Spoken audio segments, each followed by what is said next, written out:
രൂത്തിന്റെ പുസ്തകം 3-ാം അധ്യായം. അനന്തരം അവളുടെ അമ്മാവിയമ്മയായ നൊവോമി അവളോട് പറഞ്ഞത്, മകളെ, നിനക്ക് നന്നായിരിക്കേണ്ടതിനും ഞാൻ നിനക്ക് വേണ്ടി ഒരു വിശ്രാമ സ്ഥലം അന്വേഷിക്കേണ്ടയോ? നീ ചേർന്നിരുന്ന ബാല്യക്കാരത്തിലുള്ള യജമാനായ ബോവസ് നമ്മുടെ ചാർച്ചക്കാരനല്ലയോ?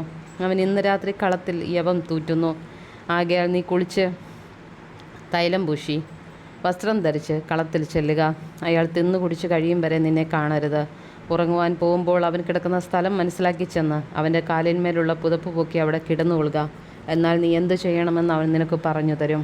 അതിനവൾ, നീ പറയുന്നതൊക്കെയും ഞാൻ ചെയ്യാമെന്ന് അവളോട് പറഞ്ഞു. അങ്ങനെ അവൾ കളത്തിൽ ചെന്ന് അമ്മാവിയമ്മ കൽപ്പിച്ചതുപോലൊക്കെയും ചെയ്തു. ബോവസ് തിന്നുകുടിച്ച് ഹൃദയം തെളിഞ്ഞ ശേഷം യവക്കൂമ്പാരത്തിൻ്റെ ഒരു വശത്ത് ചെന്ന് കിടന്നു. അവളും പതുക്കെ ചെന്ന് അവൻ്റെ കാലിന്മേലുള്ള പുതപ്പ് പൊക്കി അവിടെ കിടന്നു. അർദ്ധരാത്രിയിൽ അവൻ ഞെട്ടിത്തിരിഞ്ഞു. തൻ്റെ കാൽക്കൽ ഒരു സ്ത്രീ കിടക്കുന്നത് കണ്ട്, നീ ആരെന്ന് അവൻ ചോദിച്ചു. ഞാൻ നിന്റെ ദാസിയായ രൂത്ത്, നിന്റെ പുതപ്പ് അടിയൻ്റെ മേൽ ഇടണമേ, നീ വീണ്ടെടുപ്പുകാരനല്ലോ എന്നവൾ പറഞ്ഞു. അതിനവൻ പറഞ്ഞത്, മകളെ, നീ യഹോവയാൽ അനുഗ്രഹിക്കപ്പെട്ടവൾ.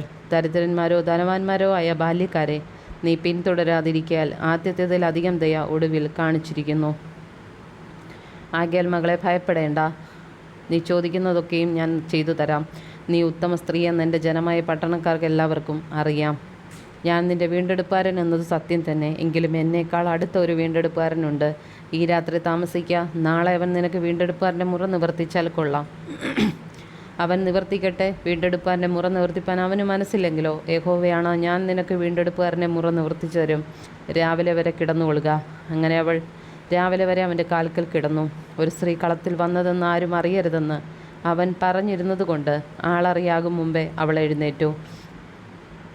നീ ധരിച്ചിരിക്കുന്ന പുതപ്പ് കൊണ്ടുവന്ന് പിടിക്കുക എന്ന് അവൻ പറഞ്ഞു. അവൾ അത് പിടിച്ചപ്പോൾ അവൻ 6 ഇടങ്ങഴി യവം അതിൽ അളന്നു കൊടുത്തു. അവൾ പട്ടണത്തിലേക്ക് പോയി. അവൾ അമ്മാവിയമ്മയുടെ അടുക്കൽ വന്നപ്പോൾ, നിന്റെ കാര്യം എന്തായി മകളെ എന്നവൾ ചോദിച്ചു. അയാൾ തനിക്ക് ചെയ്തതൊക്കെയും അവൾ അറിയിച്ചു. അമ്മാവിയമ്മയുടെ അടുക്കൽ വെറും കൈയായി പോകരുത് എന്ന് അവൻ എന്നോട് പറഞ്ഞ് ഈ 6 ഇടങ്ങഴി യവവും എനിക്ക് തന്നെന്ന് അവൾ പറഞ്ഞു. അതിനും അവൾ, എൻ്റെ മകളെ, ഈ കാര്യം എന്താകുമെന്ന് അറിയുവോളം നീ അനങ്ങാതിരിക്കുക. ഇന്ന് ഈ കാര്യം തീർക്കും വരെ അയാൾ സ്വസ്ഥമായിരിക്കുകയില്ല എന്ന് പറഞ്ഞു.